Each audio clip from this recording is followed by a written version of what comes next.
சரி இந்த ரீல்ஸ் பண்றதெல்லாம் விட்டுட்டு தயவு செஞ்சு இந்த கிரவுண்ட் ஒர்க் பண்ணுங்க அப்படின்னு கேட்டிருக்காரு ஒருத்தர். அவர் வந்து என்னோட ஐடியா இன்னும் பார்க்கலன்னு நினைக்கிறேன்.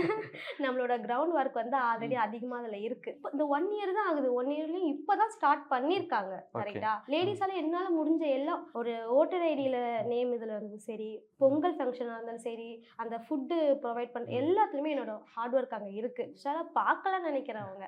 ஓகே. பார்த்திருந்தாங்கன்னா இந்த வார்த்தை விட்டுருக்க மாட்டாங்க. நீங்க என்ன மாதிரி நல்ல விஷயங்கள் எல்லாம் பண்ணிட்டு இருக்கீங்க மக்களுக்கு இந்த டிவிகே கூட கை சேர்ந்து? ஸோ ஒரு பொங்கல் ஃபங்க்ஷன் ஒன்று பண்ணோம். அதில் வந்து என் சார்பா வந்து என் சார்பா மீன்ஸ் என் டீமில் இருக்க மகளிர் அணி சார்பா எல்லாம் சேர்ந்து ரேஷன் கடையில் கூட அதை கொடுக்கல.